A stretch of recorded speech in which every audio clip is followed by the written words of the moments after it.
Hey everyone, today we're going to be talking about my ultralight backpacking tent. This is the Nemo Hornet Elite Ultralight one-person tent. So before we get into the reasons why I bought it, things I like, and some could-be-betters about my tent, let's talk about specs. Now, this tent comes in at 26.56 ounces at my minimum packing weight. I don't take everything that comes with the tent, including the stuff sacks, the guy lines, things like that. But that's the way that I've weighed on my scales. It's made of 7D nylon and no-seam mesh for the main tent body here. The dimensions are 87 inches long. The head width is 40 inches long, the toe width is 32 inches long, and the peak height is 39 inches high. The retail of this tent is actually $450. Unless you bought it with your REI dividend and a 20% off coupon, then you bought it for a bit less. So the reasons I bought this tent was getting into ultralight backpacking. I still wanted to go with a tent with actual tent poles as opposed to using trekking poles to pitch your tent, because that was something that was still very foreign to me. I am considering it for the future, but this particular tent is a semi-freestanding tent. The poles are actually, there's just 3 of them that come off of a main collar at the top, and it can stand on its own, kind of. But you do need to actually use stakes to set it out, and that's kind of what a semi-freestanding tent is. The other reason I got it is because it's actually very, very lightweight. It is way lighter than my previous tent, which was the REI Half-Dome Tent. Great tent. I had the 2 or 2.5 person tent, which I believe is like over 5 pounds probably. This one is much less at 1.6 pounds. So that was one reason that I actually went to this one, because I mean that is a huge weight savings. One of the reasons I actually opted for the more freestanding type tent is because the rain fly is a bit more optional, which I like because I do some backpacking here in Utah down in some slot canyons in the middle of summer when it's just hot and it's not going to rain if you check the forecast, and you just won't need it and you can save some weight there. I always end up bringing it anyways because that's kind of just being prepared. But yeah, it is an option. The other reason I actually got this particular tent from Nemo is it has a lifetime warranty, and that's fantastic. So let's talk about some of the things I like about this tent. First and foremost, again, the weight is an awesome feature of this tent. For a semi-freestanding tent, that's a really great weight to be around. I really like that it's a very simple setup. The poles are very nice. There's just 3 attachment points with them. The poles are all, like I said, attached to a collar at the top. I really like that the bungee inside, the cord, it snaps really well.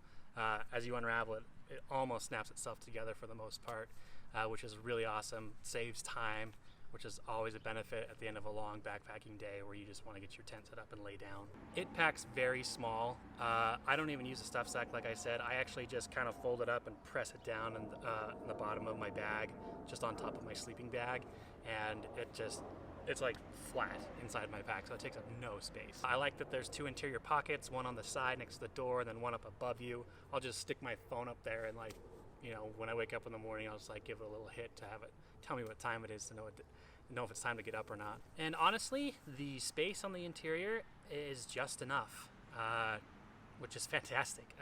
It just fits me just perfectly. It fits my longer sleeping pad, and all of my tossing and turning in the night. Being a side sleeper is just, I'm not hitting the sides or anything. It's just the right size. It's just the right size. I also like the vestibule here. It just fits my backpack inside. There's no kind of wasted space. When I have the door closed, I can just put my shoes right here outside the door, and anything else I want to keep out there, like a water bottle or whatever. And it's just quick access, easy to get to. So let's talk about some of my could-be-betters for this tent. First and foremost, I question its durability a little bit, and I say that because I think it was the second night, maybe the first night I used it. I had pitched it up here in the Wasatch Mountains, and I was, just standing there with my friend. We were just kind of talking. It was nighttime. It was pretty blustery, and this big gust of wind came through, and you just heard this I don't know what it was, like a thwapping noise, and then you just hear metal on rock go ping, ping, ping, ping.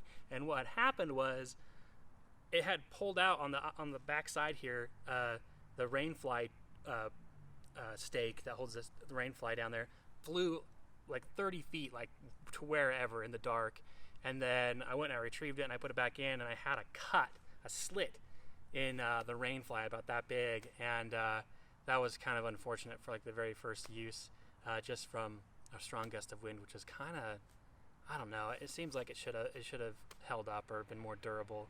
I don't know if it was a fluke, but that was one thing that really kind of sucked. I got it replaced, which was great. Not under the lifetime warranty.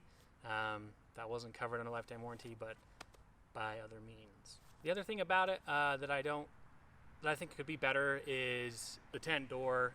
It's kind of a whole big like C shape or D shape zipper. I wish it would open up a little bit more hands-free. You can get it to be a little hands-free if you take the time to really get your pitch nice and taut, but it takes some finagling, and it's just not worth the time for me. So that's just one small thing that I think could be better. But like other than that, like honestly, it's been a great tent so far. I hope it holds up as I get more nights in it. I've had, I think close to about 10 nights in it so far, and it's been great. But I really want to put it through the ringer and see how it does, and see how I feel moving forward with a semi-freestanding tent that comes with its own tent poles. So let's talk about some comparisons. I think the main tent that the Nemo Hornet Ultralight directly competes with is actually its little brother, I guess you could say, the non-ultralight version, just the Nemo Hornet. That one actually, if you want to save some money and still get a pretty decently lightweight tent, that's a great option. It's almost the exact same thing. It just goes to a 10D nylon, which is naturally going to be heavier. I think the listed weight on it's about 32 ounces. You could shave a little bit on a minimum weight depending on what you take with you. And it comes in at $330 retail, so $120 difference is pretty significant. But I think that'd be a great option if you were looking for something similar to this that didn't cost $450. Like I said, I used to have I still have the REI Half-Dome 2-person tent, and it comes in around 5 pounds. It actually uses a 70D and a 40D nylon in its build, so it's significantly heavier. It's very durable. It gets great ratings.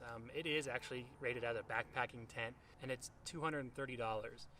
So a great option, but if you wanted to take it a step further and go with something similar to that, I haven't personally used it, but the REI Quarter-Dome is just basically the same idea, but it's a 1-person tent. It's a bit more expensive at $300, but it weighs 2 pounds 14 ounces, so you're saving over 2 pounds from the Quarter-Dome, which would be one to consider if you again are looking for something that's lightweight, maybe a little bit more considered to be more durable because it uses heavier nylon, so that'd be a pretty cool option as well. So would I recommend the Nemo Hornet Ultralight tent? I would. I've really liked it so far. It's my first introduction into an ultralight tent. It's my first introduction into a 1-person tent, to be honest with you, and I've really liked it so far, with the exception of I am questioning its durability over time and in a little bit, I guess, windier weather. So if you have the money and you want that ultralight savings, $450 isn't bad for a semi-freestanding tent, as opposed to some of like the trekking pole ultralight ones that are out there that are upwards of $600. If you did want to save a little bit of money, you could go to just the Nemo Hornet 1-person tent. Again, same design, just a little bit heavier materials, maybe a little more durable, but still a decent weight for ultralight backpacking. So yeah, thanks for watching. If you found this to be valuable in any way, or if you're considering picking up a new tent, or if you're switching from a regular tent to go more ultralight, drop a comment. Let me know what tents you're looking at. I'd love to talk to you about it, and maybe offer my opinions on some things. But yeah, if you found this valuable, again, leave a like, comment, and share it if you like. But thanks for watching.